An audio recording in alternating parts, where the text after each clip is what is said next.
Welcome Lund loyalists to John Lund Unleashed. Those watching on YouTube, on the John Lund Unleashed and Bay Area Sports Collective channels. Viewers on X, Instagram, LinkedIn, and Facebook, and Lundos listening to the podcast on Apple and Spotify. John Lund Unleashed, brought to you by Reapel Sports Medicine. Got pain? Check out our revolutionary stem cell treatments. And guys, if low T is bringing you down, Reapel Sports Medicine can put you back in the game.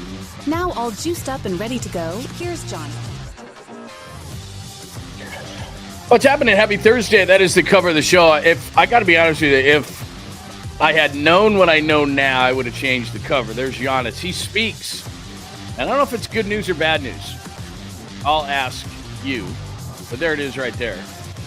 Not good news? I should have put like a question mark. I don't know. Maybe it is good news. Maybe it's not good news. But he spoke, of course, on a YouTube podcast, whatever the hell it was, on a boat.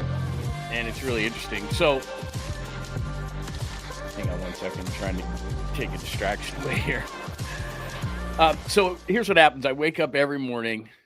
Ooh, nice hit. Nice drive by Steph Curry up in Tahoe. But I wake up every morning and, you know, I have some stuff from the night before. I have a rough outline of the show. That's kind of how things go. And then I wake up at probably 5:30, 6 o'clock. I like to wake up early. I go through everything. I grab some coffee. I start reading stuff. The gears start turning in my head. I start thinking this would be good. This would be good. I grab some videos, pictures, all sorts of stuff. I throw them on the show when we start talking. Well, there was a couple of things that happened late. First of all, if you look at the chalkboard here, I think that we're going to have to change things around a little bit. And if you're new around here, thank you. John Lund Unleashed on YouTube. Maybe you're watching on X. Maybe you're watching on Instagram. If you would migrate over to the YouTube channel, we got a great community. A bunch of people sitting in the chat room, and it is awesome. We have a great time. So it's awesome. However you're watching today, Facebook, LinkedIn, maybe you're watching on the Bay Area Sports Collective channel, John Lund Unleashed on YouTube. However you are watching, X at John Lund Radio, Instagram at John Lund Radio, however you're watching. Love to have you over here on YouTube. But anyway, let me continue here. So I wake up and I think, oh my God, there's not much to talk about because I don't want to talk about a 13-0 loss to the Phillies. What's there to talk about? Justin Verlander pitched better. Tristan Beck was absolutely bombed. Okay, fine. That's no fun to talk about, right? The Dodgers are coming into town. That's pretty good. I was looking at needs by OPS. We did that yesterday, but I got a list for you. I got a list for trade guys because I was looking at ideas because I'm like, there's not a lot going on today. We're a little bit slow as far as the NFL, so I got Brock Purdy on BUSSIN with the boys on what he would do to win a Super Bowl, which I think is pretty funny. I told you that ESPN's putting out a bunch of grades. So actually they got an offseason grade for the 49ers. That's kind of surprising. And then late in the process, I find this video that Giannis is speaking on a boat about his future, which is really interesting. So I'm like, oh, that's the lead. But then after that, and I didn't have time to put this on the chalkboard, I see another discussion on the No Filter Network with my good friend Eric Burns and not only Burnsy, but of course, Will Clark. And Will Clark has a message for Will Fleming, which of course, you got Dave Fleming and Will Fleming and Red Sox and Devers. And I told you this. I told you this before even Will Fleming spoke. And we'll revisit that because maybe you don't know what the hell I'm talking about. But Will Fleming, Dave Fleming's brother, is a broadcaster for the Red Sox. They came into town right when Rafael Devers was traded. He went on WEEI in Boston, which is the flagship radio station of the Red Sox, and said that Devers wouldn't come out and work out with Will Clark, which wasn't necessarily accurate, or at least that's not the whole story. I played the whole story for you, which is he didn't want to go in front of the Boston media, in front of the Boston dugout after he had said he wouldn't play first base for them. Will Clark totally understood that, but people cut out that part and just talked about the part where Will Clark said he didn't show up. Clark had an explanation. Nobody talked about that. And then Will Clark said, but next time he better get his ass out there. So they cut out the part where Will Clark understood why Devers didn't come out there. So that's one part. Second part, first part was Will Fleming. Second part was Will Clark. And then Will Clark, I just found this right before the show, went off on Will Fleming and the Boston media about putting words in his mouth. And like I said, and I said this yesterday, go back to yesterday's show, episode 186, taking out of context what he said, because that's what East Coast media does. And I explained the media differences yesterday because I've been all over the country and done this for 30 years and et cetera, et cetera, et cetera. So anyway, Will Clark had a 2-word response to Will Fleming and was none too happy about it because you know Will Clark. So then there's Will Fleming, Dave Fleming, Devers, Clark. This whole thing has gotten out of control. But I explained it to you yesterday without Will Clark's emphasis, but we will play Will Clark's emphasis because that's what's the story of the day, to me at least. So that's what we're going to lead with today. Even though it's not on the chalkboard, this is probably a first for the chalkboard.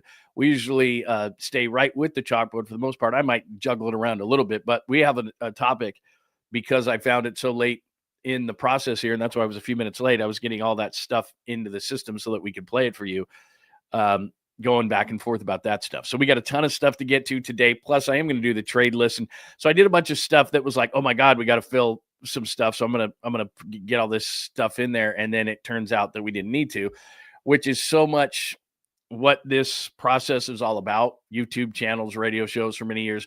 Many times I've put together a show. I've produced a show, and then I've looked at it and said, well, we got to scrap that. Maybe there's a trade or a move or something happens or whatever. And then all that work you did to put the show together is completely out the window because this is actually the lead story. So we're going to do that with Will Clark, Will Fleming, Eric Burns, Dave Fleming, Rafael Devers, that whole thing. We'll do it in just 1 minute. But welcome in. Thank you for joining us. We appreciate it. Before we get out to roll call, which is what we do to say hello to everybody in the chat room each day. And we are here around 9 a.m. Monday through Friday, around 10 a.m. on Saturdays. There is Dr. Jeffrey Riopel, the fine sponsor of the program. If you click on that QR code right now, that's going to take you straight through to the website. And why would you want to do that? Well, because Dr. Riopel does things for men, women, makes you feel better, makes you look better, does all sorts of things. And like I've told you before, it's not just the things that I talk about, which is my wife is feeling great because of stem cell. My wife is feeling great. Her shoulder's feeling great. Her elbow's feeling great. Her foot is feeling great. All these things I tell you about Dr. Riopel all the time.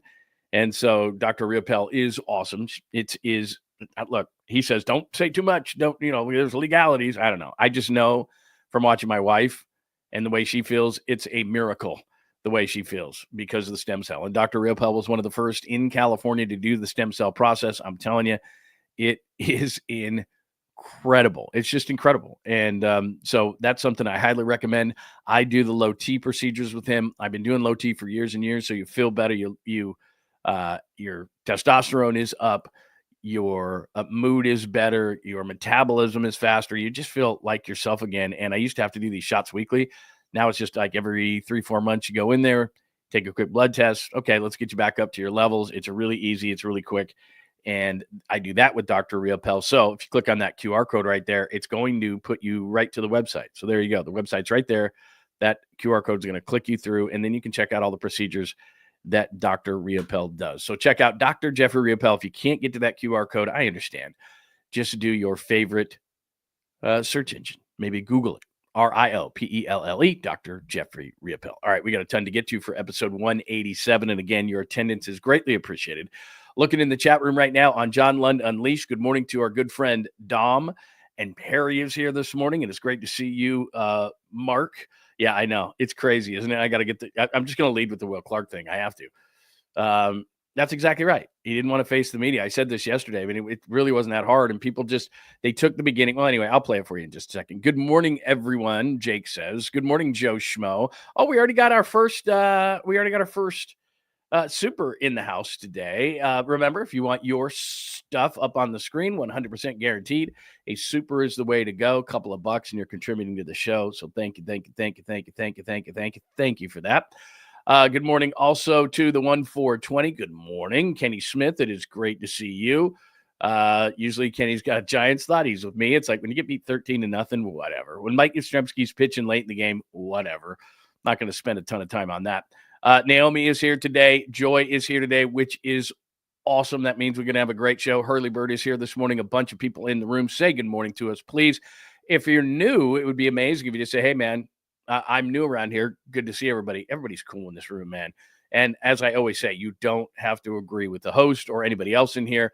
This is a safe zone. You can actually have an opinion that people go, oh, my God. So anyway, That is roll call this morning, any Thursday edition, jam-packed edition of the program. Tommy this morning. Hello, Tommy. Tommy's been first with supers over the last few days, and it is much appreciated.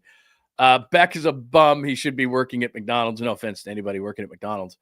But, yeah, he was terrible. Guys, I didn't even put the box score up. I just didn't even, okay, here's the story. Verlander deserved better. He's 0-7. He deserved better. Like you said, Beck was horrid. They didn't score, so obviously the offense is an issue, and the Dodgers are coming to town, which we'll get into in a minute. But I agree with you 100%. It was terrible, and I've never been a bet guy either. No offense to that dude, but you know what's funny is Tommy here says he should be working at McDonald's. So what I used to always say is, like in preseason football games, I'll give you an example, and this is all going to come around. I used to be like, look, they're in the fourth quarter. That corner that the wide receiver just burned, like, let's say Jordan Watkins, the rookie at Ole Miss for the Niners, catches an 80-yard touchdown. And I'll always put a caveat on it that says, hey, that's awesome, but the guy that's the corner there is going to be a UPS driver in a week. And then a UPS driver hit me up when I was on the air. He was up in Seattle, and he was listening, and he was driving around, and he goes, hey, bro, I'm a UPS driver, man. I got nice legs. I make a good living. What the hell, bro? And I'm like, yeah, exactly. It's no offense to you. It's just, he's not going to be a corner in the NFL, so I had to be more careful in what I said. So he should be working at McDonald's. McDonald's is fine. It's a fine place to work. But if you're a Major League Baseball pitcher, that's, I totally understand your point. Like, dude, that was not good yesterday. I mean, there's a lot of blame to go around, but I'm not going to sit here and talk about a 13-0 game. It's not. It's a waste of my time. And you don't want to hear it. Buick Grand Sport. It is good to see Buick in the house today. Everybody say hello to Buick Grand Sport. I don't know that I've seen Buick before, so great to see my friend AJ is here this morning as well. See, that's what I'm talking about. So let's welcome our good friend Buick Grand Sport to the program and to the chat room. Thank you for doing that, Buick. Welcome, welcome, welcome. And like I said, you don't have to agree with the host. The host is usually drinking Bailey's and coffee or some kind of a concoction and doesn't know what he's talking about a lot of the time. Anyway, thank you for that. Another super before we give you the Will Clark stuff. That is our good friend Fuji. Yeah, we're texting back and forth. I will be on the air tomorrow night. I think Larry's going to go to the game, so he may do some check-ins or anything. I do remember, for example, I was at opening day, Giants opening day, when Willie Adames, by the way, got a game-winning hit in extra innings. And I checked in with Krug. Krug did the show from home, so what I might be doing is I might be kind of doing a solo act, but then Krug will be jumping in and things like that. So I got to talk to Krug because he's going down to the game. I know that for a fact. So I will give you more information when it becomes available. Good morning to you, Fuji. It is great to see you, and thanks for the super. All right, let me see here. Let's see, did anything else? All right, good morning, Anthony. It is great to see you. You and Polly Pint. That wouldn't be bad. Let me text Polly and see who's around. Maybe Rod's around. I don't know. Let's see. That wouldn't be a bad thing. We'll just hang out and drink beers. That'd be great. All right, let's get to it. And again, welcome some new people into the house today and make sure that everybody's cool. See, there you go, man. I can tell you right away. Welcome to the show. See, people are cool in here, man. So if you want to come over here, that would be outstanding. All right, let's do this. It's not on the board because it came up late, so forgive me for that. Usually I've got the chalkboard going, but let's do this. All right, let's go back. All right, let's go back. So a couple of days ago, Will Fleming, Dave Fleming's brother, broadcaster for the Red Sox, comes on the air, WEEI in Boston. They've got a different media. I've lived back there, done media back there. It's just a different ballgame. They like being miserable and angry. And he goes on the flagship of the Red Sox and basically says that, hey, Will Clark got stood up by Rafael Devers. He didn't come out to first base. What the hell, bro? And basically said that's why the Red Sox traded him, and he's a big pain in the ass. And they think he's going to win them divisions and hit a bunch. He's going to hit home runs. Of course he is.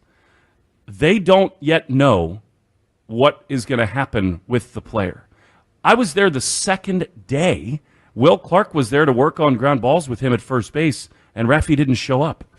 So that's the person that these guys have been dealing with for a long time. And again, broadcaster with the Red Sox, trying to defend the organization. I get it. His checks are signed by the Red Sox. I totally get it. He's ripping the player. He's trying to curry favor with the fans. However, people in Boston, just like fans here in San Francisco, we're smarter than that. That's not going to work, but I get it. He's a broadcaster who wants to keep his job, so he goes on the morning show on WEEI as the broadcaster for the Red Sox and says, hey, man, essentially, Rafael Devers is a big pain in the ass. Good thing they traded him. Did you see that he stood up the great Will Clark? Okay, so this is what Will Clark said. Okay, we played this yesterday, but because Will Clark has added to this now today, let me go back to yesterday. I played this and I explained what Will Clark said. And conveniently, as you're listening to this, it goes like this. Will Clark says he stood him up. Will Clark says Boston was in town. He understands he didn't want to be part of the meeting, and he didn't come out and hit at all either. So it's not like he stood Will Clark up only. And then at the end said, I'm going to drag his ass out there. And so the first part and the third part is all anybody heard. And the second part where Will Clark said he understood, nobody conveniently, everybody forgot about that. And then it became an issue. So here's Will Clark, and this is what Will Fleming is talking about. And Bob Melvin want me to go out there and work with him around first base. No problem. And we weren't gonna like go through anything physical. We're just gonna walk through and say, hey, look, if throw's coming from over there, stand this way. If throw's coming from over there, stand that way. It wasn't gonna be this big thing, right? And Friday, Saturday, Sunday, he did not come out early at all. Okay, so that's what people cut it off as. Now here's the explanation. Period. Not at all. Matter of fact, he didn't even hit on the field, right? And everybody's like, oh, my God, I'm so sorry, Will. I'm so sorry. I'm like, hey, don't worry about it. I said, I know what the fuck happened. I said, he didn't want to go out and be at first base and be 20 feet in front of their freaking dugout with, you know, what went on in Boston. And now he's working with me at first base. He didn't want to have to go through all that bullshit through the press and the media. And so, anyway, so I completely understand. But Rafael Devers? Okay, so hang on so that part was cut out. That part by most people, including everyone in Boston, including Will Fleming, that part, the explanation. So he didn't come out to meet Will Clark. The way they interpreted it is, look at that big pain in the ass. He stood up Will Clark. Will Clark said, look, he's not going to go stand and work with me at first base in front of the Boston dugout, in front of the Boston media, so much so that he didn't come out and hit. So he didn't just stand up Will Clark, and Will Clark understood it. So nobody reported that part of it, all right? And then so this is the part. So the first part where he said he stood me up, and the third part, this part, is all that got reported. The next time I'm in San Francisco, your ass will be on the field at first base. Just letting you know that. Just from the but if he's not going to go out, he's going to tell you. Hey, look, even if I got to go grab you by the fucking back of the neck and drag your ass out there, you will be. Okay. So absolutely. That's Will Clark being Will Clark. I understand that. So people took the first part, the third part, didn't take the second part. In addition to that, we all know this. He's dealing with a hamstring. He's dealing with a back. And he hasn't even, Bob Melvin said this, I don't know, 10 days ago. Again, conveniently forgotten by people. Bob Melvin said, look, he's not working at first base because Matt Chapman got hurt and people said, well, can he play third? And he goes, Bob Melvin said, not only could he not play third right now, he can't play first. He's not going in the field. He's got some ailments. He's working on stuff. And again, I'm not an excuse maker. I don't work for the Giants. I don't get a check from the Giants. I never got a check from the Giants. I don't work on the flagship of the Giants anymore. Like none of that stuff. So objectively, if Rafael Devers was a guy that we needed to take a shot at right now, we would. But the fact is that A, he's been hurt. B, he didn't want to be in front of the Boston media. Nobody's reporting that, or nobody was reporting that, conveniently enough. And so Will Clark got pissed because what he said got taken out of context, which it often does. And I get it. Look, like I said, I'm from back there, or not from back there, but I worked back there. I worked in Detroit. I worked in Pittsburgh. I worked in those places where the more negative and the more miserable things were, the ratings got higher. And in the West Coast, things, when the team wins, the ratings get higher. When the team loses, they tank because we have other stuff to do. It doesn't work like that in the Northeast, in the Midwest. A lot of times, especially in cold weather sports, there's nothing else to do but bitch and moan. There's nothing else to do. There's not. You don't have the option of the beach or wine country or different things that you can do. It's just not like that. So what do people do? They bitch and moan. For a fact, I was there when the Lions went 0-16. Ratings through the roof. And I didn't get it because I was on the West Coast. I'm like, wait a minute. People in the West Coast, we turn the radio off. We turn the TV off. We turn the team off. We go do something. They go, not here. They go, we get more intense. We get more pissed off. The ratings go higher. So that's how it is. And I get what Will Fleming is doing. Will Fleming works for the Red Sox. His check says Boston Red Sox on it. And so he's trying to defend the organization from one of the worst trades, the worst trade since Mookie Betts. Because Kyle Harrison's not pitching well there. Now, maybe, but he's in the minor leagues trying to learn some pitches so he could actually be a starting pitcher in baseball. We know what Jordan Hicks is. He was put in there for money. We don't know what James Tibbs is or the dartboard arm that the Giants gave the Red Sox. So their fans are pissed. They're pissed. And they don't find other things to do. They call into radio shows like WEEI and bitch and moan. And so a mouthpiece for the organization says, look what he did to Will Clark. That guy's an asshole. We should have traded him. Glad he's gone. And he's trying to curry favor with the Red Sox fans, which ain't working. But okay. So now you got two sides of it. You got Will Fleming, what he did. You got Will Clark, what he did. And then Will Clark, here's what Will Fleming did. Let's get our Will straight. Will Clark, here's what Will Fleming did and has a message for him because his message was misconstrued, Will Clark's. It was misconstrued because people didn't report what Will Clark said, just the first part, the third part, not the second part of the explanation. So here's Will Clark. Will Fleming, you can go fuck off, motherfucker. All right? You want to fucking take a conversation that we're having and then blow it out of proportion because you're a fucking East Coast piece of shit reporter? Fuck off. All right? I mean, come on, man. Will, tell us how you really feel. We got to play that again. We got to play that again. Will Fleming, you can go fuck off, motherfucker. All right? You want to fucking take a conversation that we're having and then blow it out of proportion because you're a fucking East Coast piece of shit reporter? Fuck off. All right? So if there was any question whether Will Clark was pissed or whether Will Clark understood or whether, because remember, Will Clark didn't have the greatest relationship with the media. He knows. He understood that Rafael Devers was not going to go stand at first base across from the Red Sox dugout in front of the Boston media so that he would have to take a bunch of questions. Wait a minute, you're working out at first base for the Giants. How come he couldn't do it for the Red Sox? He wasn't going to do that. And he didn't blow Will Clark off. He didn't even come out and hit, which is what he normally does. So that part got not reported, not discussed, swept under the rug, however you want to call it. I understand a guy who gets his check signed by the Red Sox tried to defend the organization. Not going to work, but he tried. Will Clark hears about it, goes off on him. And the fact that it's Dave Fleming's brother is like, oh boy, here we go.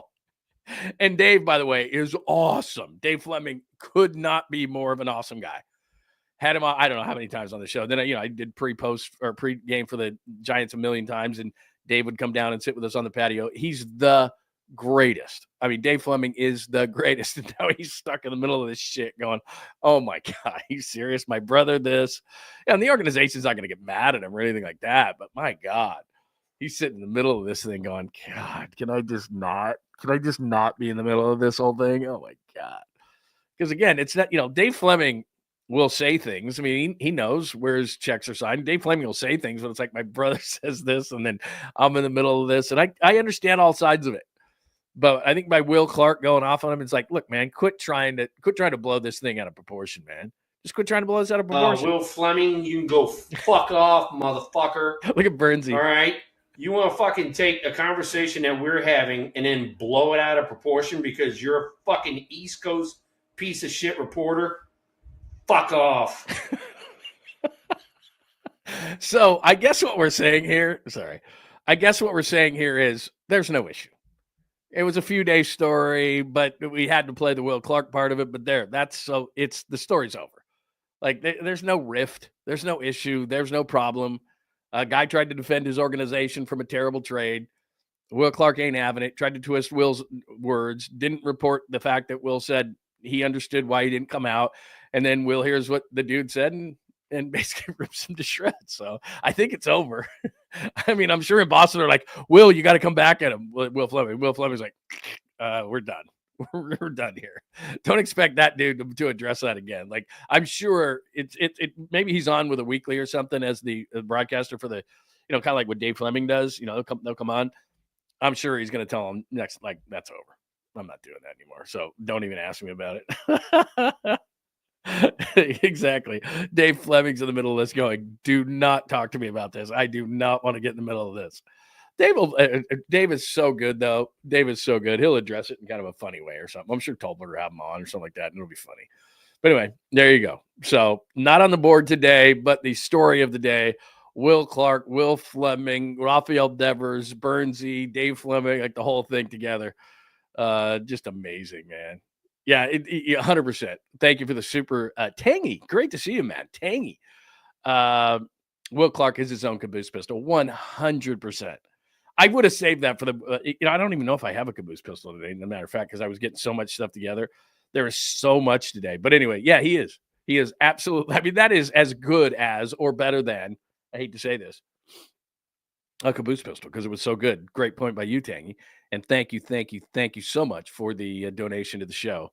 Thanks to Tangy. Will Clark is his own caboose pistol, and he is. So there you go. Again, it is very rare that we lead, let alone go with a story that we didn't put up on the chalkboard, but that was absolutely amazing. If you missed it, you can either go back or stay with the show, and what I'll do is I will post right underneath here. If you're watching the show later, I will make sure that I post the chapters, and you can hit on that if you didn't see the whole Will Clark thing that I just redid, and I did talk about yesterday. So that's the Will Clark story, which just right before the show, I saw that thing. So really, really cool, man.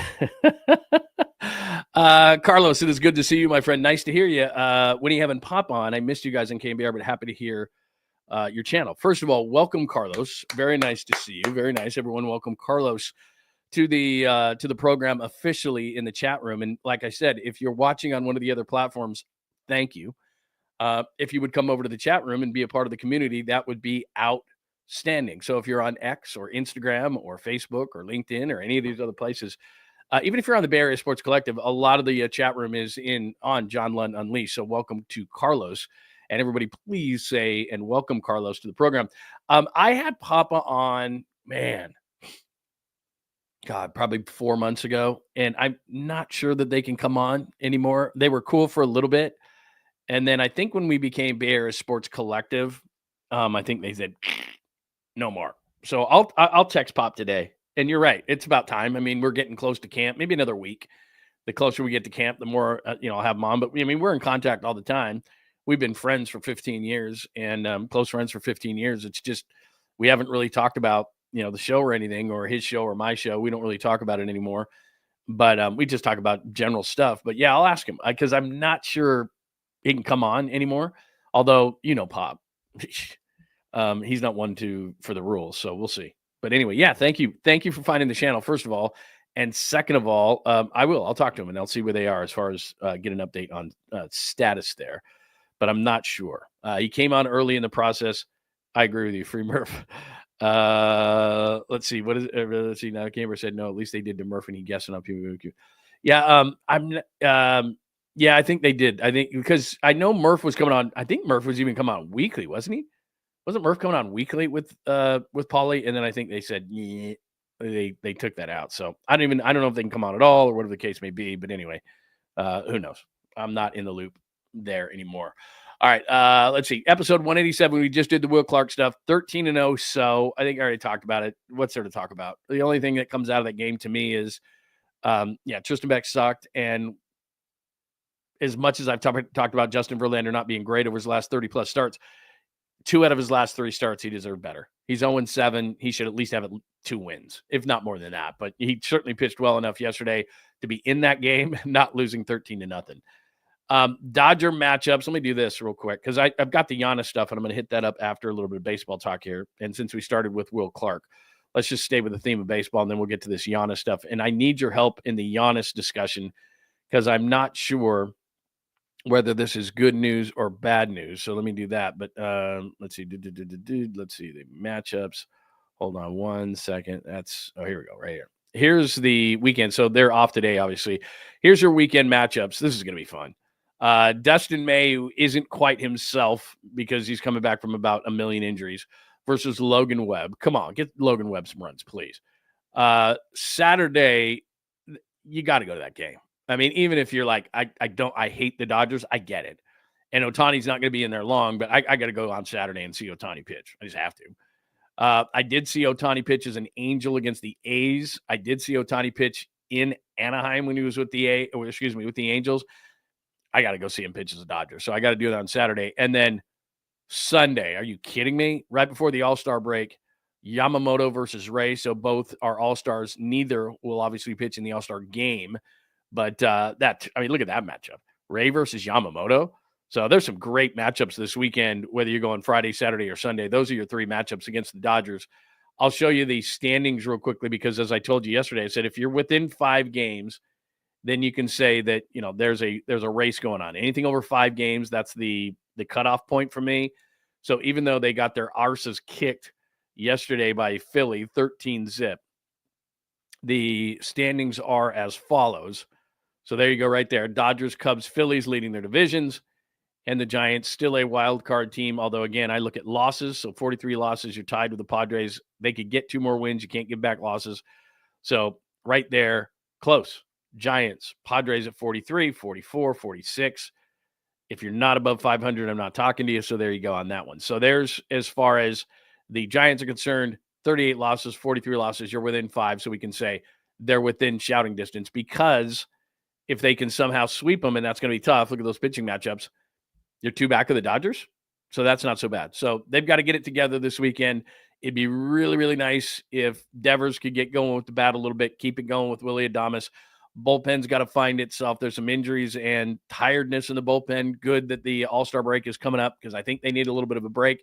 And in a second, because I thought we needed content today, but we don't, because of Will Clark and because of Brock Purdy and because of Giannis. We have plenty of content.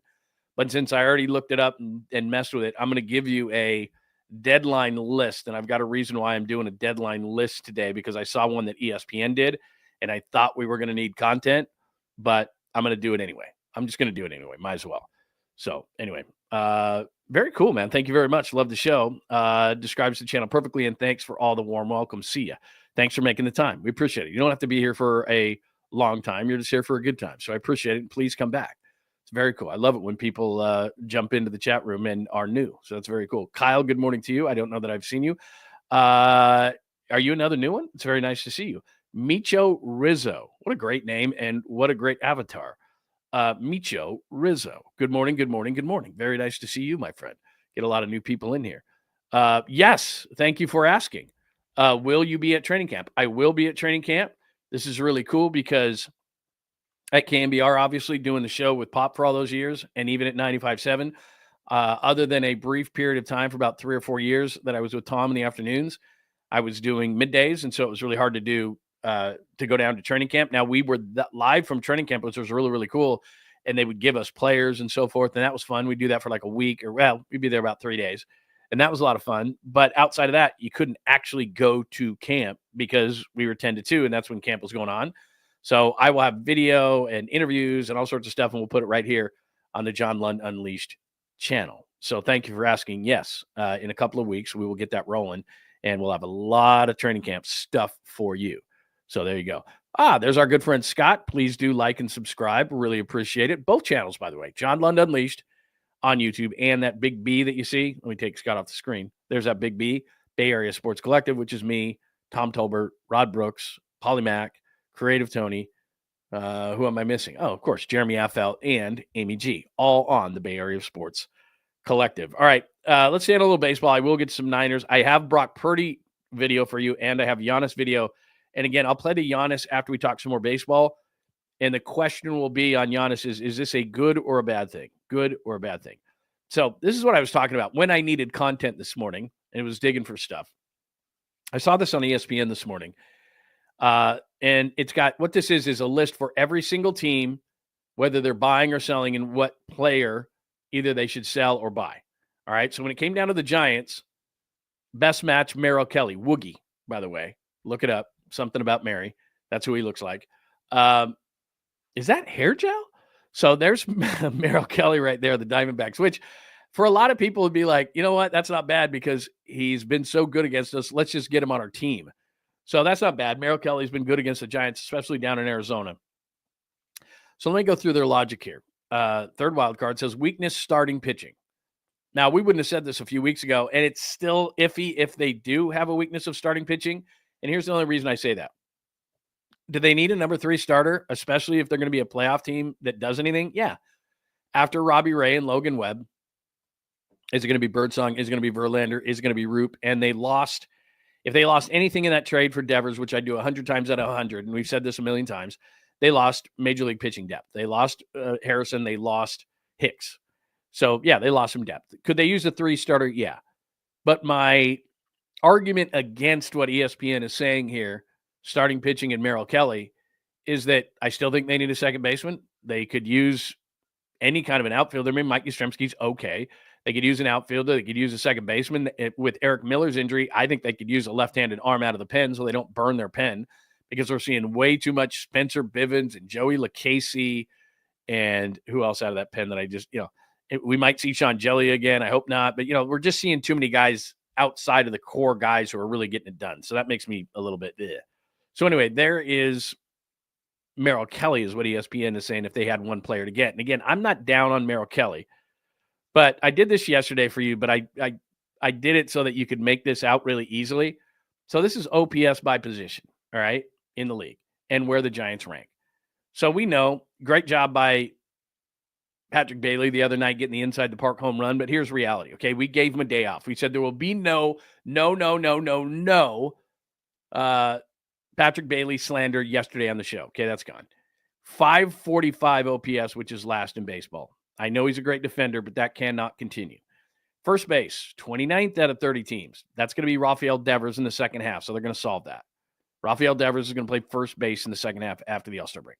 Second base, which has been Fitzgerald for the most part, but Casey Schmidt sometimes. They've tried it. 607 OPS, pathetic, 26th. They could use a second baseman, clearly.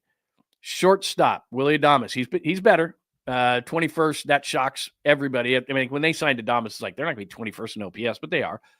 Matt Chapman, mainly at third base, and 862 first. Left field, acceptable, 781, very good, above average, 8, and that's mainly Ramos.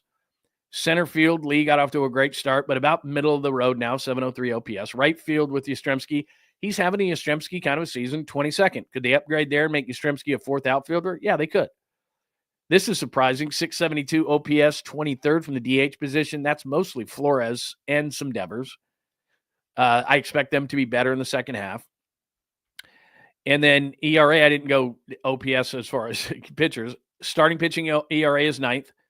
But again, they're a little bit iffy there. And then relief pitching ERA is 3.17. It's first in baseball, and that's dandy. But through April and May, their ERA from the bullpen perspective was like 2.5. So their bullpen ERA has gone up over half a run in the last 5 weeks. So it has not been as good. Now, it's first. Quit complaining, Lund. It's first. I get it. But I still think they could use a left-handed upgrade. So where do they need help? Glad you asked. Catcher, first base, second base, right field. And I think they could use a back-end starter, and they could use a left-handed arm out of the pen after losing Eric Miller, who's having such a good year.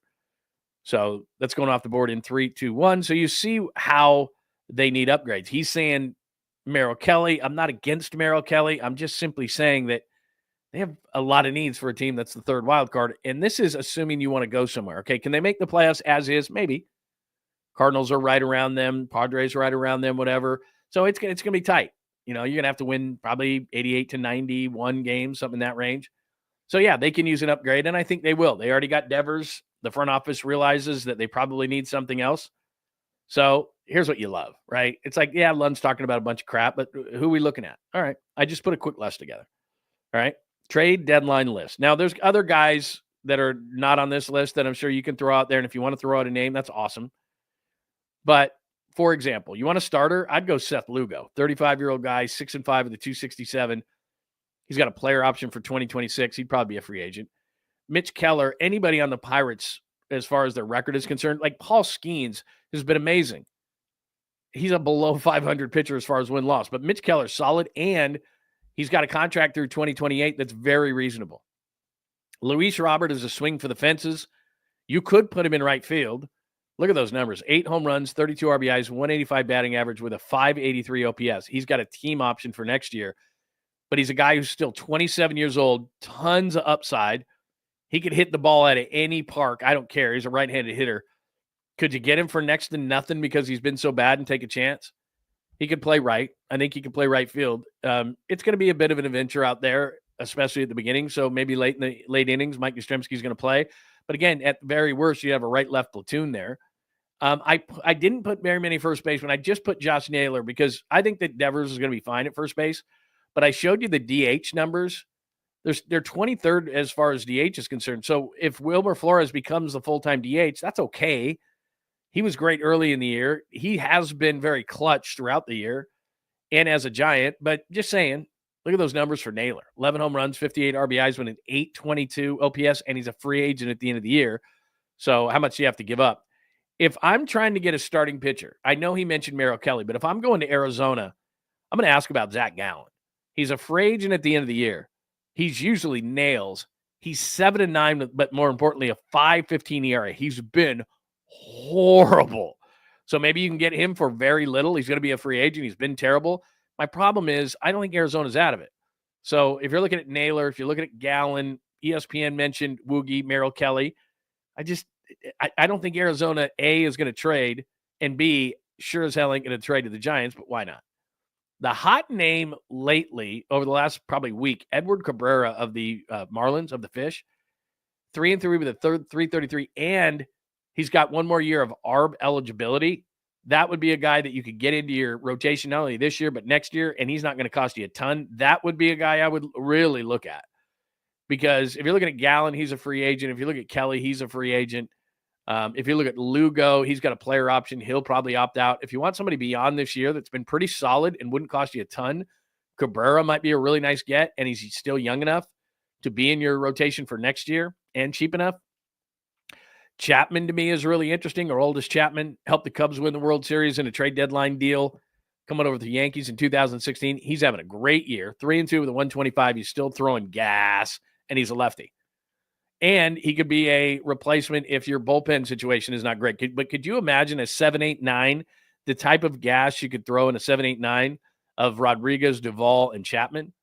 And Chapman could be your another left-handed arm out there because Eric Miller's gone.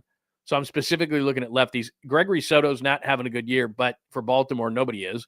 But he's been good in the past. 0-2 with the 390. He's a free agent at the end of the year. Left-handed, left-handed arm out of the bullpen, which they're missing without Eric Miller.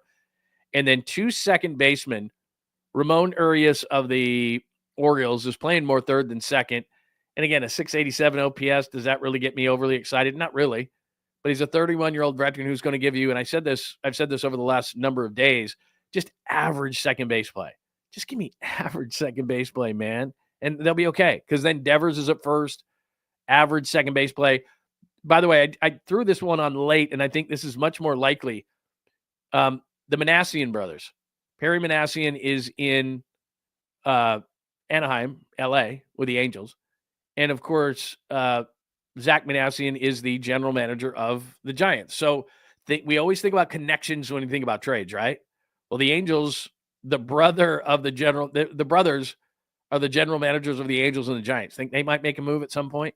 Moncada was a big-time prospect with the Red Sox, got traded in the sale deal to the White Sox, has never lived up to it. He's like 30 years old, but that's a 799 OPS is what that is at the end. I know he's hitting 229, batting average overrated, 6 home runs, 19 RBIs. That's in 105 at-bats. So he's been pretty productive in 105 at-bats. The batting average is not great, but he's got a nearly 800 OPS, Yoan Moncada, and maybe he's finally getting it. So of that list, Moncada would be not bad, and you wouldn't have to give up a whole lot. I'd love to get Chapman. I'd love to get a left-handed arm out of the bullpen throwing gas, and then you just have serious gas at the end, not in a bad way. I mean gas in a good way, at the end of games. And then Edward Cabrera, to me, is really interesting. Could you get Cabrera, Chapman, and Moncada? Probably not. So there's my trade deadline list. Rip it apart. Go for it. Rip it apart. But specifically, Moncada, to me, Chapman, and Cabrera would be really nice pickups. And I wouldn't mind, and I'm not saying all of these players, I'm just saying if you could get Luis Robert for next to nothing, why not? Just see what he's got. And if he all of a sudden could, get his groove back, then all of a sudden you got a guy with serious power who could hit it out of any park. So anyway, give me your thoughts. If there's a player I am missing that you like I know Duran of the Red Sox, a lot of people are talking about. Alcantara of the Marlins is a guy. He's just having a horrible year. But again, if you can get him for next to nothing, why not? Why not? That would be kind of interesting. Trout is. Let's see here. So I think Dom said Trout. Go see if Trout would like to come finish his career in the major leagues. Who knows on Trout? And I know that's been mentioned here before now that he's finally healthy, but I think Trout wants to go east. He's a Philly guy. I'm not saying he's going to the Phillies, but I could see Trout just going, okay, I'm sick of it. And if you're Mike Trout, it's like, look, you've been to the playoffs once, man. Like, don't you want to go to the playoffs? Don't you want to see? Like, I know that obviously he's content to be on the second team in LA and doesn't need the pub and all that kind of stuff. And he's getting paid fine. And clearly he doesn't want, he must be a guy who just doesn't want the spotlight on him. I get it. But don't you want to just try? Don't you just want to be in the playoffs so that when you go down in history and you say, yeah, but Mike Trout played in 2 or 3 playoff games, whatever it's been. Like, don't you want to just see what you could do on that big stage? I don't know. Anyway, whatever. All right, so give me your thoughts on there. Let me know what you think as far as names. Please trade Yaz. I mean, like I said, I showed you the OPS list. I mean, catcher's horrible. First is horrible. Second is horrible. Right field's not great. DH, a little bit of surprise there. So anyway, I mean, there's some positions. And then, like I said, you could use a third starter. You could use a left-handed arm out of the pen. There's no doubt about it. So anyway, there is some ideas as we get closer and closer. What's today? The 9th? Is today the 9th? Yeah, so we're getting closer and closer, just a few weeks away from the trade deadline. So I wanted to give you some names because everybody loves names, right? It's like, okay, you're talking about it, but who are we talking about? So anyway. Larry Bear said they don't have it. I don't listen to Larry Bear at all. Said they don't have interest in Reynolds anymore, so they're not going to bring anybody in a free agent into the year. I mean, we'll see. I mean, I hear what you're saying. I understand that. But rentals aren't the worst thing in the world in that you don't have to give up as much. All right. So Lugo's a player option. He's going to opt out. Luis Robert, you could keep. You got 2 team options after him. Naylor, Arizona's not trading to the Giants. I just threw it out there. Cabrera's ARB eligible. Chapman's a free agent, but you're not going to have to give up much. So when Larry Bear says, we're not bringing in Reynolds. Well, what's Chapman going to cost you? A flyer arm and probably A-ball right now. He's a 37-year-old guy. The Red Sox aren't going anywhere. He's not going to cost you anything. But can you imagine what he could bring to the table as a left-hander? Huge. Yoan Moncada, for example, with the Angels, free agent at the end of the year. Major upgrade at second base right now compared to what they've gotten so far. A guy with an 800 OPS. That's 105 at bats. Again, 229 is not great, but 6 home runs, 19 RBIs, and 100 at bats with an 800 OPS. He's not going to cost, again, that's an A-ball flyer arm is what that's going to cost you. So I'm not saying that Larry Bear didn't say that, but I'm also saying, hey, dude, like those guys, the guys I mentioned, Chapman, Moncada, being free agents at the end of the year, Red Sox are going nowhere. Chapman's 37. He's going to be gone. So get something. They won't have to give up much. Moncada, like I said, used to be a big-time prospect, was one of the best in baseball. His brother runs the Angels, just like Zach Manassian is the general manager. Doesn't run the Giants, but he's a general manager. Those guys are going to talk. You need a second baseman. We'll take a flyer arm from you. Probably a guy that we'll never see in the majors. So when Larry Bear says we're not doing a rental, I understand you're not doing a rental to the level of maybe a Zach Gallen, which Arizona's not trading here anyway. But I'm just saying from a comp standpoint, Zach Gallen's going to cost you something.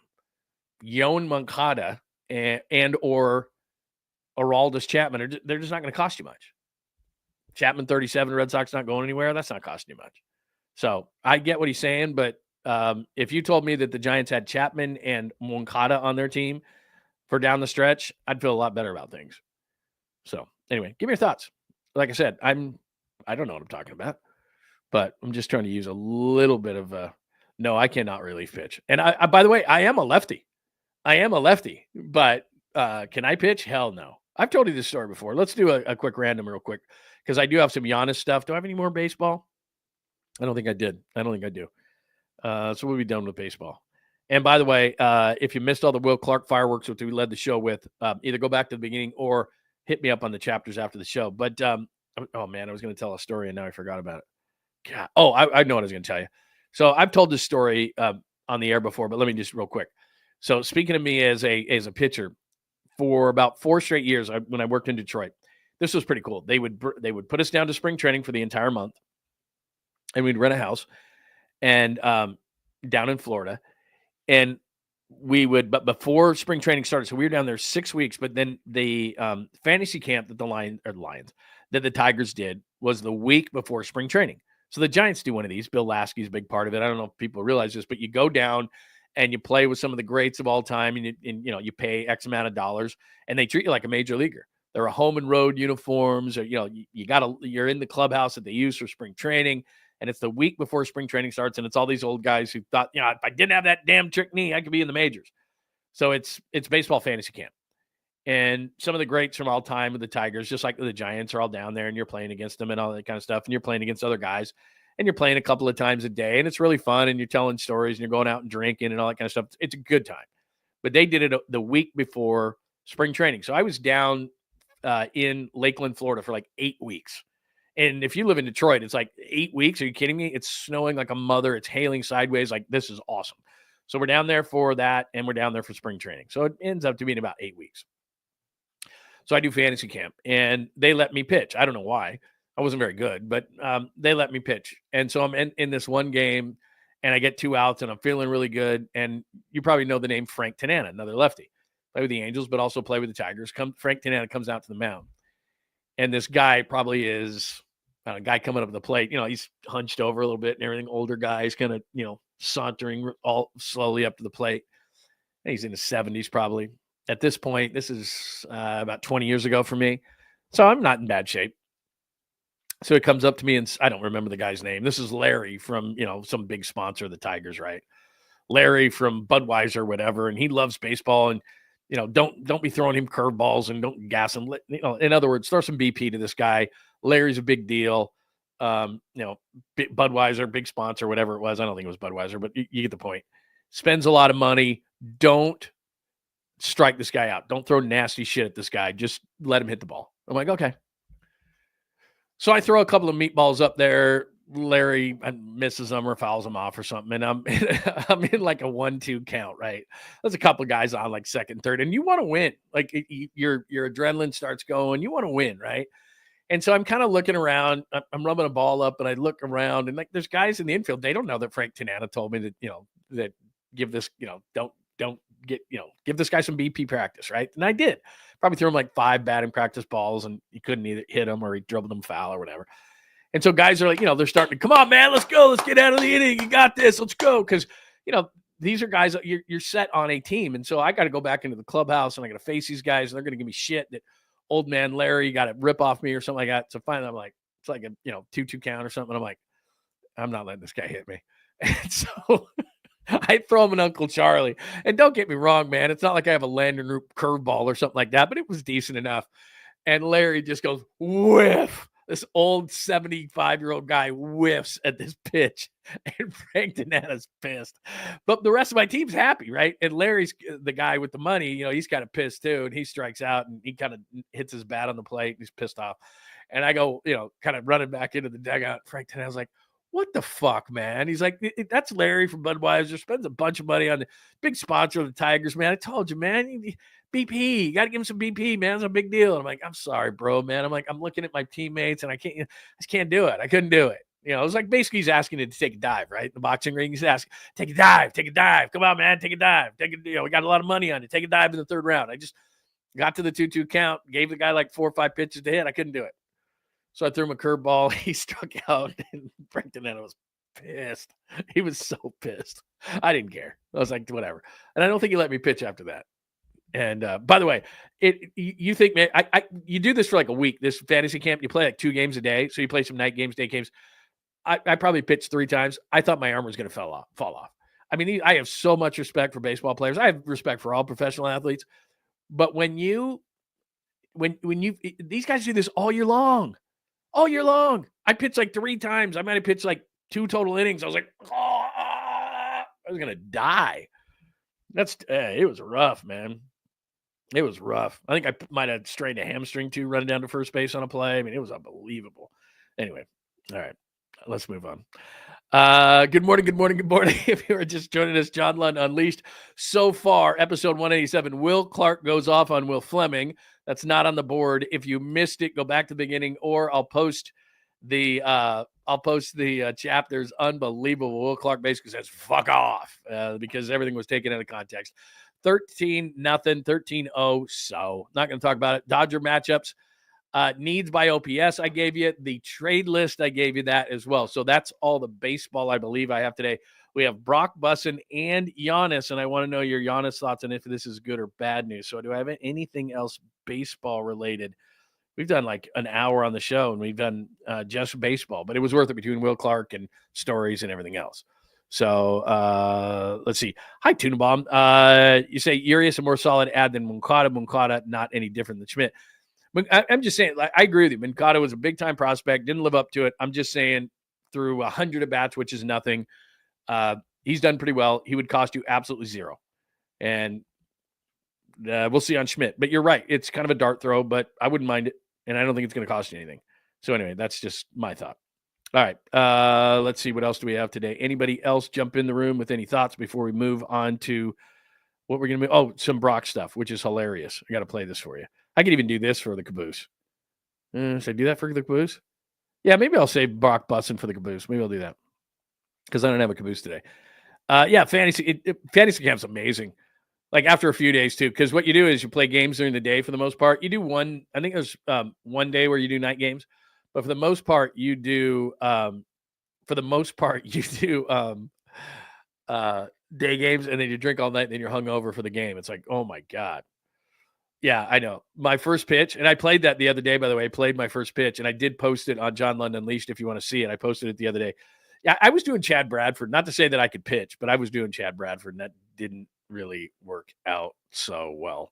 But yeah, I don't think I can relief pitch, but I can do better than what I did in that game. But I made $100 by doing a Chad Bradford impersonation. Embarrassing. Fairly embarrassing. All right, I'm going to save Brock for the end. So Brock Bussin, I'm going to save for the end. We're moving the chalkboard all around, but let's do that for the caboose pistol because it's pretty funny. The question that was asked by Taylor Lewan was, what would you do to win a Super Bowl? Would you cut off your foot? Would you go to prison for a year? Would you? Anyway, we'll do that for the Sweet Clean Family Friendly Caboose Pistol because it's pretty funny. All right, so let's move that one. All right, I told you that there's these 2 weeks where there's just nothing going on in the NFL, right? Just dead. And the NFL does an amazing job, but these 2 weeks, then what starts to happen is you still got to have NFL news. You can't have no NFL news, right? So ESPN, let me see if I have the right one up here. ESPN did these lists. Let me see. Oh, wait a minute here. Here it is. Okay. NFL did these lists, and so we've been talking about these lists. So they did like a running back list and a D line list, an edge list. I think we talked about Bosa yesterday, which I was fine with. They had him 5th after Max Crosby and Parsons and Watt and what was the other one? Myles Garrett. And I was fine with that. So anyway, they're doing a bunch of lists. This surprised me because remember early in the offseason, everybody bitching him, oh my God, the Niners have lost all these guys. And and then I told you, he said, look, man, the only guy they lost of any kind of significance is Dre Greenlaw. Hufanga was going to, it's bad that Mustafa got hurt, but he was going to start over Hufanga. So we've discussed all these different things. We've done it a million times. So I didn't mind the offseason. And then Brock Purdy gets signed and Kittle gets signed and Warner gets signed. And all of a sudden everyone's like, whoa, they didn't have a bad offseason. But I was surprised by this. ESPN gave him an A-. I was thinking ESPN maybe give him a C+. But best move, signing Brock Purdy extension, move I liked. Robert Saleh, move I disliked, none. Now, none's too strong. Move I disliked, not getting Dre Greenlaw. Like, not getting Dre Greenlaw is the move I disliked. I don't mind not getting Hufanga. I don't mind Leonard Floyd. I don't mind, like, you go down the rest of the line and all the rest of those guys, I got no issues. Dre Greenlaw, and they've admitted this, they miscalculated the market. He was coming off an Achilles. He played 34 total snaps last year, and I think the team thought we can get him on a 1-year deal. And essentially, by the way, if you look at the Denver contract, it's a 1-year deal. But at least it's a 1-year deal for like $11 million. I think their initial offer was like $7-8 million. So that turned him off. He got pissed off. He said he was going to go to the Broncos. They made a late charge at him. And he said, I've already said I'm going to go to Denver, so I can't go back on it. I don't think they're going to miss Debo. I'm looking at this thing. Debo, and I saw him in Washington. He is gigantic. So I just don't think that's a big deal. Aaron Banks, way overpaid. Ward was never going to come back. Jalen Moore, way overpaid. Talanoa Hufanga, 2 injured. And Dre Greenlaw.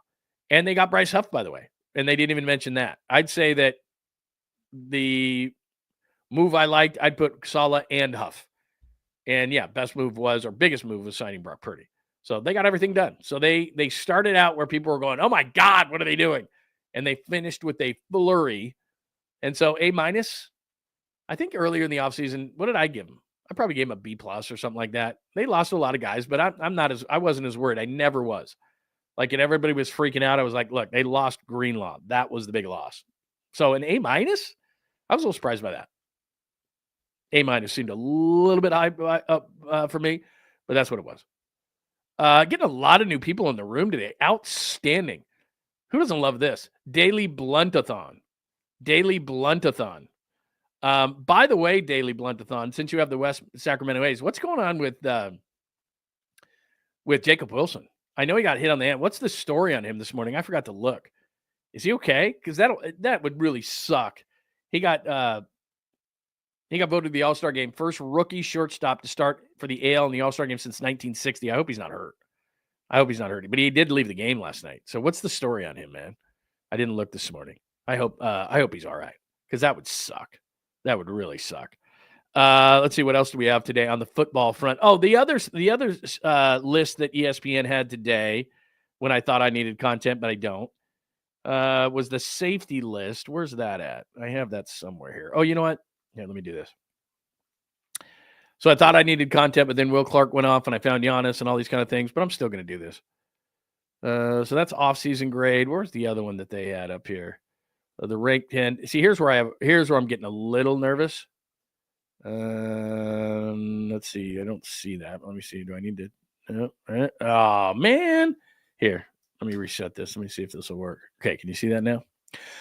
So obviously the Niners are not going to have a top 10 safety. Kyle Hamilton, as we saw a couple of years ago against the Niners, remember that interception he had? So Hamilton, blah, blah, blah. You don't need to go through the safeties. There isn't a safety to be found as far as the 49ers are concerned. Now, to make matters worse, and there's a reason why I'm doing this, not to be negative or anything on the Niners, but to make matters worse, let me share my screen with you one more time. And look at this. So where's a Niners safety as far as Pro Football Focus? And again, you may think Pro Football Focus is full of it. No. Kirby Joseph, this is just overall. So you got run defense, pass defense, coverage. Overall is that 90.7 that you see from Kerry Joseph. So if you say to yourself, their numbers aren't very good, well, Joseph was pretty good last year. Hamilton, McKinney, Brandon Jones, Brian Branch, Jabril Peppers, Julian Love of the Seahawks. I mean, those are the top safeties in the game. They're pretty good. So you got to keep going and going and going and going and going. And finally at 50 with a 64.8, and think of PFF grades like grades in school. If you got a 64.8, that's not good. So Jair Brown is the 50th best safety in football. And Malik Mustafa, who's going to be out for the beginning of the year because of that injury, is 63.9. So that's not good. In addition to that, those guys are young. So I'm trying to find another. There you go. Pinnock last year with the Giants, 78, 54.5. You're getting held back. You're failing 7th grade. Like 54.5? No. That's not good. So the safety position for the 49ers, not good. And it makes me nervous. And you either do or don't like Pro Football Focus grades. I'm not saying they're the best. But what I am saying is that when you look at most Pro Football Focus grades by position, mostly they're in some sort of a close order to what reality is. So whether you like them or not, they're fairly accurate. Sometimes more so than others, I get it, but they're fairly accurate. So the safety position for the 49ers, as ESPN did the safety position, yeah. I'm not overly excited about it. I don't know where Justin Simmons is from a health standpoint. Oh, let me do this. Let me do this one more time. I've said this a ton of times. Julian Blackmon is a guy that I like, and I don't know why. Maybe he's asking for too much money or whatever the case may be. Did I shut this down? This is the first I've seen this with all these lists that ESPN is doing. There, let me do this. Okay, so I told you that, there's no safeties or whatever. Okay, Kyle Hamilton, yeah. Brian Branch, yeah. Xavier McKinney, yep. Jesse Bates getting a little bit older. Kerry Joseph, Derwin James, really good. Antoine Winfield, Buda Baker, we know about that. He's in division. Micah Fitzpatrick, I get it. Julian Love's a nice player. Where I thought he was in the top 10. Maybe he's not. Maybe he's in. Maybe he was in. Where did I see this? I got somewhere. Julian Blackmon, was he in the top 10? Did I pass him? Anyway, Julian Blackmon was in there, and then it said free agent. I'm like, damn. Like, Julian Blackmon's a good safety. Maybe he didn't make their top 10. Maybe I'm just high. I'm not, but maybe it was on another list. Anyway, Julian Blackmon's a nice safety from the Colts, and I'd say that he's probably a top 20 safety. And like, he's not. Let me see. Now this is going to drive me crazy. I don't need to find it. Whatever. But he still is sitting out there as a free agent. I don't know what's going on with him. I don't know who he made mad or alienated or pissed off, or I don't know if he's a jerk or whatever. But I said it even when he was coming out of Utah. I'm like, this guy's a pretty solid safety. He's had a really nice career. He's only 27, 28 years old, and he's still a free agent. And I'm sitting there going, Niners need an adult in the room. What's going on? So I hope they can pick up a safety before training camp or around training camp, because either Justin Simmons or Julian Blackmon or somebody, because there's of every position on the roster right now, quarterback, running back, offensive line. Left guard's not in a great spot. Defensive tackle, I'm a little nervous. Linebackers outside of Fred Warner, I'm nervous. But safety is like, oh my God, it's your last line of defense. Not great. Not great. So anyway, all right, there's some Niners news when I thought I needed some content today. Giannis speaks, and we're going to do some NBA stuff in just a second. Dom has a super. Thank you, as always, my good friend Dom, donating to the show. People have spoken. They want bottom of the pint merch. Hit me up. Oh, yeah, absolutely. Let's do it. What I need, Dom, I'm sure we can order these easy because I've got a store. And I think you have a store, right? I know Paulie's doing a bunch of stuff. I need a bottom of the pint glass, because like this, like I know I have one sitting here like a drunk, but this had water in it. I need this because what I'm doing is during the show, during the Friday nights with the Giants games for bottom of the pint, which if you're new around here, we do a bottom of the pint Giants during the Giants game. We do a live broadcast and have a bunch of fun. Usually with Larry Krueger and the Krug show, but Krug's going to be down at the game against the Dodgers on Friday night. So maybe he'll pop in or whatever, but I'm still going to do one because it's the Dodgers. But we're chugging beers, and it's okay chugging a beer out of a can. I did it the other day on the show, like on a morning show. I can't remember because it was July 4th. I chugged one out of a can, which is fine, but I'd rather do it out of a pint glass like this. So we need pint glasses, right? So everybody can we can do a toast together, and we can have a bottom of the pint glass. So that's not a bad idea. So anyway, yeah, let's do that. Let's get together and get that going. That'd be a good idea. A really good idea. See, there you go. John Joseph's like, yeah, let's do it, man. We want bottom of the pint merch. Please, at the very least, make a few shirts. I'll happily buy it. Yeah, I'll buy a shirt too, but I need a glass. I need a pint glass, and I think those would go well. Don't you think? It'd be pretty cool. Let's see, what else do we have today? Will Blackmon, the corner that was at the Packers and at a Boston college, he's good. He's actually good on TV. Julian Blackmon, different guy, but I know what you're saying. Very good. All right, there is a quick hit on the 49ers, and I'll say this again, and people have asked me this in the chat room. Once camp starts, I'll be down there every day. We'll be doing video and interviews and all sorts of other stuff, and we'll get you all sorts of great 49ers stuff, content, as they say. So we'll be doing that. All right, let's move on to a little bit of hoop talk. Two things before I get into the Giannis speaks. And you tell me when I play this Giannis thing, give me 60 seconds to do two quick other NBA things. But in regards to the Warriors, and because I have a theory on this if you're new in here today, everybody in the NBA has made at least one move except for the Warriors, and Warriors fans are freaking out and all that kind of stuff. And they're putting the memes up there of like, go, go, go, or of the AI things of like Mike Dunleavy sleeping and all that kind of stuff. And what I think they're doing is they're waiting everybody else out, because now the Lakers have made moves, the Heat have made moves. Teams that were waiting for Giannis's decision have decided we can't wait anymore. If you're Miami and you're in the East, it's like, look, the East has got a lot of injuries. We could win the East. Let's make some solid moves. They had Norman Powell. That's a nice move. They could be in it in the East with Norman Powell added to what they already have with guys like Tyler Hero and Adebayo and stuff like that. So they decided to go there. Lakers are like, we're one of the only teams along with the Warriors with no size. We can't wait any longer. We're going to go out and we're going to get DeAndre Ayton. I'm not inspired by that move, but whatever. That's what they did. They got DeAndre Ayton. They couldn't wait anymore. The Warriors are sitting around going, you know what? We're just going to wait out Giannis. And you've heard me say this before, but basically what they're saying is, look, if we add Al Horford, that's fine. We're still sixth in the West. If we add DeAnthony Melton, great. We're still sixth in the West. Like, those aren't moves that are going to catapult you above OKC or Houston or what I think is San Antonio or Dallas or Denver or whatever the case may be. Those are not needle-moving moves.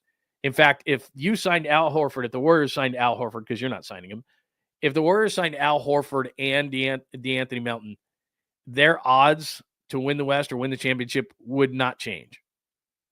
Maybe, but I'm telling you, if they're, I don't know, whatever they are right now, whatever their odds are right now, I'll look them up. They're not going to change with those two accusation trades, moves, signings. So those wouldn't change. And the Warriors know that. And so what the Warriors are thinking to themselves is, well, why not just wait out Giannis? Because if we get Al Horford, fine. If we don't, fine. If we get Melton, fine. If not, fine. Like, Giannis can move the needle. That's it. That's the only big move out there. So let's wait everybody else out. If Giannis says he's going back to Milwaukee, that's fine. I mean, not great, but okay. But everybody else has made this move. Everybody else has used up cap space. Everybody else has decided, hell with it. We can't wait any longer. It's obvious what the Warriors are doing.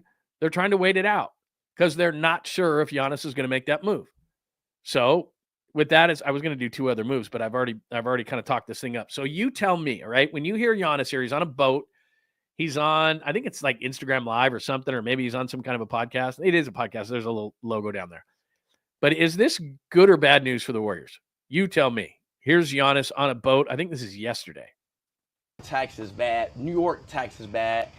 Yeah. Let me start this over. LA, the tax is bad. New York tax is bad. Yeah. Hell no. A lot of people tried to convince me to go and play there and stuff. Oh, no. No. So you staying in Milwaukee? Probably. We'll see. Hey, so hang on a second. First part is taxes. He mentions LA and New York. LA's in California. So taxes, whether it be the Warriors or whether it be the Lakers, is the same damn thing. And he seems to be like, I don't want those taxes. So that's not good. But then the second part is where he says, you staying in Milwaukee? That's a total setup, by the way. You staying in Milwaukee? And Giannis says, probably. But then he goes, we'll see. So how do you interpret that? How do you interpret that? Because Giannis says, he's asked direct, you staying in Milwaukee? Probably. And then he kind of looks off into the distance and he goes, we'll see. So at first when he said probably, I went, man, okay, that's not good. But then he goes, we'll see, and kind of looks off into the distance. So he's messing around. So I don't know how to take that. He's down on the taxes, certainly. New York, he's saying LA, but that's California. So he's down on the taxes, and he's saying, yeah, maybe. So let's do this one more time. How you taking this? LA, the tax is bad. New York tax is bad. Yeah. Hell no. A lot of people tried to convince me to go and play there and stuff. Oh, no. No. So you staying in Milwaukee? Probably. We'll see. See. Probably. I love Milwaukee. All right. See, then you get that last part. Kind of looks around a little bit and goes, I love Milwaukee. So is that bad? I mean, I kind of look at that as bad news where he says, I don't like the taxes in New York or California. Love Milwaukee. But then he kind of looks off into the distance and says, probably. But then he says at the end, I love Milwaukee. So he clearly, we probably learned nothing there, but at least he addresses it. And so the Warriors are sitting there going, it's the same thing we're doing. The Warriors are like, what does he mean? What does he mean? What does he mean? The taxes? Is he out? Because that's what they're doing. Because if they didn't think they had any shot at Giannis, they would be like, okay, we'll sign this guy. We'll sign that guy. We'll be aggressive. They're the only team. And they're just saying, you know what? LA's out now. Miami's out now. These teams are making moves. By the way, the sneaky team, I keep telling you this, is San Antonio. San Antonio has the assets. But it's up to Giannis. I said this all the time. The most power right now in professional sports are NBA players. If they say they want out, teams trade them. And so Giannis has won a championship in Milwaukee. If he told Milwaukee he wants out, he gets to go. He gets to go. And then it's up to him. Do you want to go to San Antonio? Do you want to go to Golden State? Do you want to wherever you want to go? By the way, I think I'm interpreting this right when he says everyone's always trying to get me to go there. I think he's talking about New York because that's just New York in general. New York just thinks, oh, if you're a free agent, of course you want to come here. Of course you want to come to New York or LA. Everyone's always doing the the edits and everything, and they always are doing that kind of stuff, and the Photoshops, and they always are like, or the AI stuff, and they're always putting a player either in a New York or an LA jersey. Like, that's all they do. The Lakers and Knicks. Oh, those are the only two places anyone would want to go. So anyway, how do you interpret what Giannis is saying there? One more time. Last time. All right. If you're the LA, Warriors. the tax is bad. New York, tax is bad. Yeah. Hell no. A lot of people tried to convince me to go and play there and stuff. Oh, no. No. So you staying in Milwaukee? Probably. We'll see. Maybe. We'll see. Maybe. Probably. I love Milwaukee. Oh, man. Anyway, there you go. There's Giannis. Take that for what you want. Maybe. Could be. I don't know. Love Milwaukee. So, I don't know. I don't think it clearly hasn't made up his mind. I think that's what we get to is he clearly has not made up his mind. And he did say that everybody's always trying to get him to go to New York. And then the other thing is, okay, so that's Giannis. Give me your thoughts on that. And remember I told you yesterday, it was reported that Jokic is not going to sign an extension in Denver. And it's not because he doesn't want to be in Denver. It's because next year he can get a fourth year on the deal and make an extra like $80 million. But that doesn't stop people. I told you, what jerseys do people Photoshop or AI? Well, everyone wants to go to the Knicks or the Lakers, right? Wah, wah, wah. So the minute he doesn't sign the contract extension, they go, oh, he's going to the Lakers. Oh, he's gone. That's it. Okay. I knew that was going to happen. I told you this yesterday. And then the last NBA thing, God, they must be desperate, the NBA. They don't do it like the NFL. The NFL does the best offseason. Look at this. They're just promoting the hell out of this. Cooper Flag versus Bronny James. Will the number one pick make a statement for the Mavs against the Lakers? Like, Bronny James is nothing, man. He was a 55th pick of the draft. Stop it. Look at that. They're trying to hype it up. ESPN's like, ooh, number one pick versus Bronny, Summer League. Get out of here. Stop it. I miss me on that. I have no. Oh my God. I got to make sure I said it. I got to record that one. Cooper Flag versus Bronny James. God, you are desperate. You are desperate. That's all there is to it, man.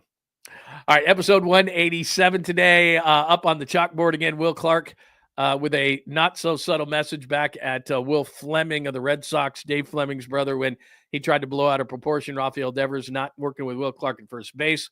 We went back and forth on that. If you missed it, we did it at the beginning of the show, even though it's not on the chalkboard. Found it right before the show. So Will Clark's latest, we played yesterday, him with Bernsey, but there's a latest to it where basically says, fuck off. So go back to the beginning or hit the chapters later on in the show. That's what we started with.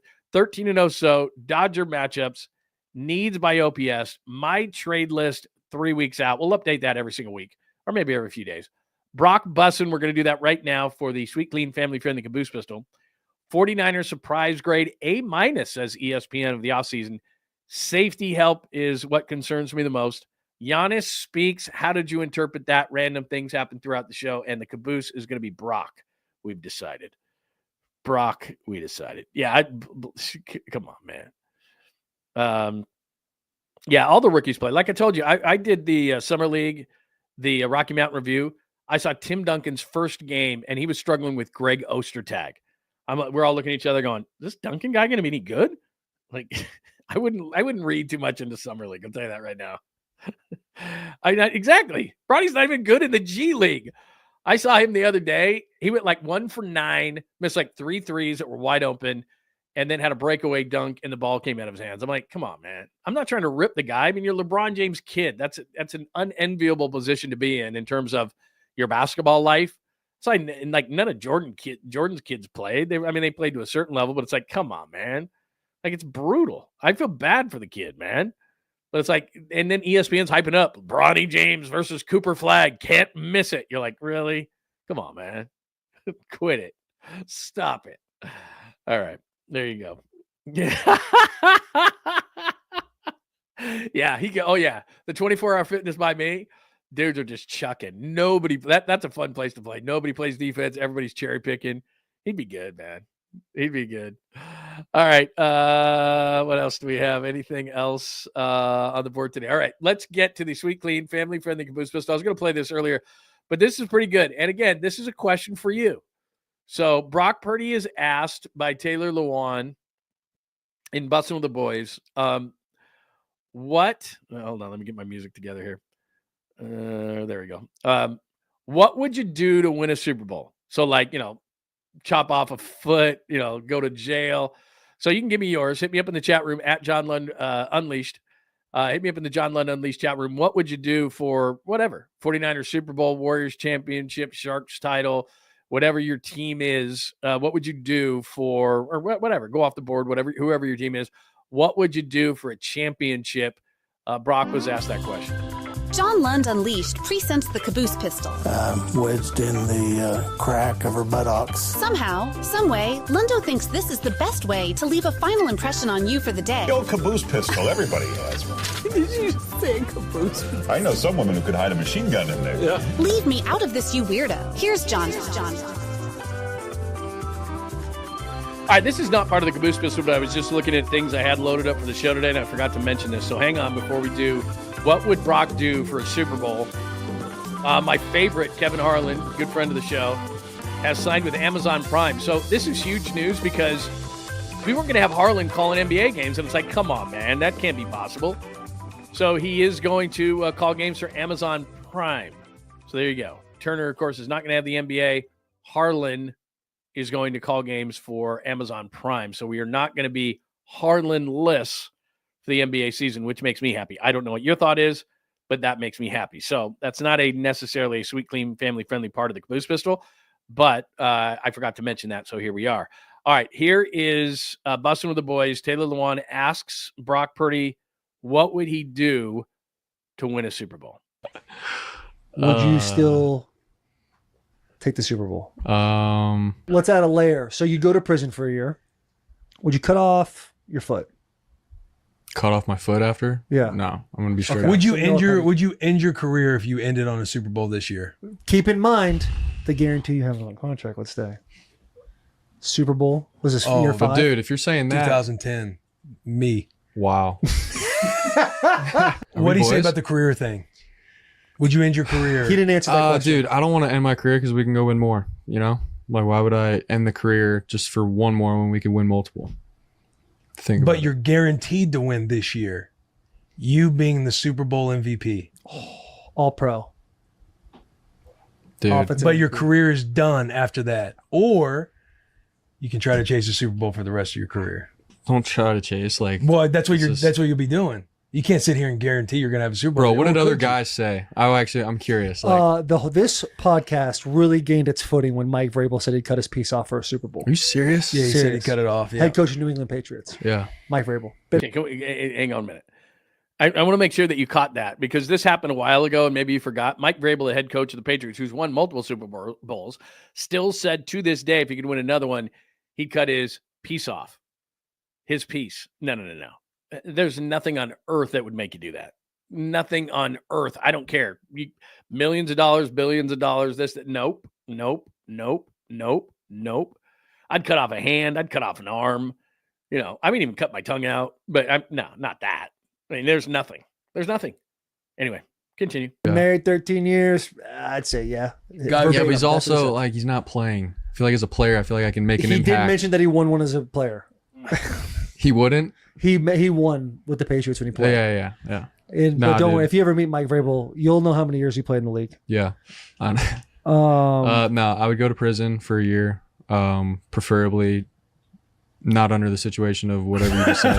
But I would go to prison for a year, yes. I don't want to cut off any limbs because after that year, I'd like to get back and hopefully go chase more. What about a finger? What about a finger? How about this? I can go left hand for sure. Throughout left hand. In your career. Left finger, one of these. In your career, you can win one Super Bowl with the 49ers, or you can win 3 with the Seattle Seahawks. Bro. That is the best trap question. That is the word, dude. That Stop. is. No, I mean the Niners, bro. Yeah. You want to win one Super Bowl? You want to be remembered for one? Really, dude? Shut up. Don't try to get me, dude. No, we're not doing that. Bang, bang all the way, dude. All right, there you go. Bang, bang all the way. So just to recap for Brock Purdy, he would go to prison for a year to win a Super Bowl. No chance in my book. No chance. Prison for a year? No. No. I'm sure Brock could get with the right people and protect himself and do all those kind of things, but I'm not going to prison for a year for Super Bowl. No chance. But he said he would. Mike Vrabel said he'd cut off his unit. Brock said he wouldn't cut off a foot, he said he would cut off a finger, and then he said, well, I could throw with my left hand. Dude, you tried that in Philadelphia. That didn't work. So no. That's not going to happen. So anyway, there you go. And then at the end, he absolutely curried favor with the faithful where Will Compton asked him, you could win 3 Super Bowls in Seattle or 1 with the Niners. And he goes, come on, man. Bang, bang. So there you go. There is your sweet, clean, family-friendly Caboose Pistol, Brock Purdy. What would you do as a fan? Like these people who get the tattoos, it's like, look, you know what you could even do Super Bowl, do your team, and then just leave it open. And right in the middle, it'll say, and then you can put the year of the Super Bowl or the Super Bowl, all that stuff. Like, then you can fill it in. Like all these people who get it before the year, it's like, what are you doing? Stupid. Anyway, what would you do? Hang on, I just had something here. Another fine super for my good friend Pine Needle, who says Brock would go in a QB and come out a wide receiver or a tight end. No, wide receiver. He wouldn't go in it wouldn't come out as a tight end. I see what you're saying there. Yeah, you got it. You're right. I'm wrong. So there you go. Thank you, Pine Needle. Brock would go in a QB, come out as a wide receiver. Yes, he absolutely would. Very nice. Well done by you. By the way, let's do this. Hang on 1 second. I want to make sure I hit everybody's supers today, by the way. Come out a wide receiver. Very good. Very well done by you. Let me do this just because, you know what? Somebody mentioned this before in regards to Will Clark. So let me just play these back to back without context. All right. So at the beginning of the show, we did this. People were saying this would be funny as a Caboose Pistol, Will Clark going off. So you know the story. Dave Fleming's brother, Will Fleming, broadcaster for the Red Sox, got this going, and then off of Will Clark. So here's what Will Clark said originally about the Devers thing. Williams and Bob Melvin want me to go out there and work with him around first base. No problem. And we weren't gonna like go through anything physical. We're just gonna walk through and say, hey, look, if throw's coming from over there, stand this way. If throw's coming from over there, stand that way. It wasn't gonna be this big thing, right? And Friday, Saturday, Sunday, he did not come out early at all, period. Not at all. Matter of fact, he didn't even hit on the field, right? And everybody's like, oh, my God, I'm so sorry, Will. I'm so sorry. I'm like, hey, don't worry about it. I said, I know what the fuck happened. I said, he didn't want to go out and be at first base and be 20 feet in front of their freaking dugout with, what went on in Boston. And now he's working with me at first base. He didn't want to have to go through all that bullshit through the press and the media. And so, anyway, so I completely understand.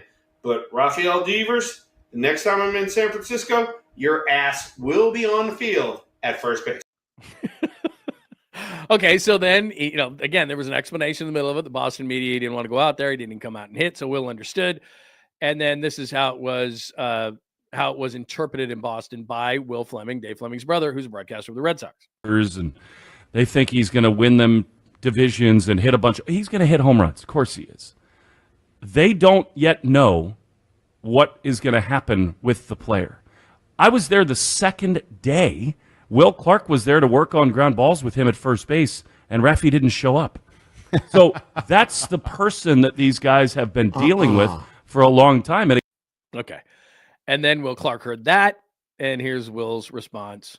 Here's Will's response to Will. All right. Hang on. Let me get this to the beginning. And Will Fleming, you can go fuck off, motherfucker. All right? You want to fucking take a conversation that we're having and then blow it out of proportion because you're a fucking East Coast piece of shit reporter? Fuck off. So that's how it went. And as I told you yesterday, it was taken out of context. I found that right before the show, that last part. And so that's why we were a little bit late today. We played it at the beginning. So if you want to go back and hear all my explanation about it, there it is. But we thought we'd play it for you in the Caboose Pistol again because it was that good. All right. That is it for today. Let me make sure that I got to everybody today. Thank you. Great supers today from Tommy, from a couple from Fuji today, from Tangy. Welcome. Will Clark is his own Caboose Pistol. So that's why we played it again, because Tangy was like, Will Clark is his own Caboose Pistol. I'm like, yeah, you're right. Fuji had supers with us today. Dom had a super with us today. They want bottom of the pipe merchandise. Absolutely, positively. We will make sure that we do that. And Pine Needle with the line of the show. Brock would go in as a quarterback and come out a wide receiver. There you go. Thank you to everybody for hanging out today. Absolutely great show today. Tons of fun. We got through a lot of it. Episode 187, Will Clark and that whole thing. Dodgers matchups, OPS, the list. That's a trade list for the deadline. Brock Bussin, we saved that for the end. 49ers surprise grade for the offseason was an A-. Concerned about the safeties. Giannis speaks, but I don't know that we learned anything about his future. Random things happen throughout the show, and the sweet, clean, family-friendly caboose pistol. Anything else we got to hit today? I think we are good. By the way, I got to get out of here because 5 minutes, I think, right? For PMP. We got Polymax Particles with Creative Tony. That's coming up at 11 o'clock on the Bay Area Sports Collective. So make sure I give you a couple of minutes and then you can jump on with those guys. All right. Have a great rest of your Thursday. Always appreciate you. Remember, questions, comments, thoughts. If you watch the show later, hit me up in the comments underneath, or you can hit me up, John Lund Unleashed, johnlundunleashed.com, at John Lund Radio on X and Instagram as well. Those are good places to hit me outside of the YouTube channel. Please subscribe. Please get those alerts on so we can hit you up for stuff we send out through the day. And don't leave today without hitting us with a like. Have a wonderful Thursday. Thanks as always for tuning in. Thanks for hanging out with John Lund Unleashed. We'll try to be better next time, though I wouldn't hold my breath. Please like and subscribe on the John Lund Unleashed Pod YouTube channel. Watch live shows weekdays at 8 a.m. on YouTube, Instagram, and X. And make sure to have your alerts on for shows throughout the day or night. All things Lund can be found at johnlundunleashed.com. johnlundunleashed.com. Goodbye!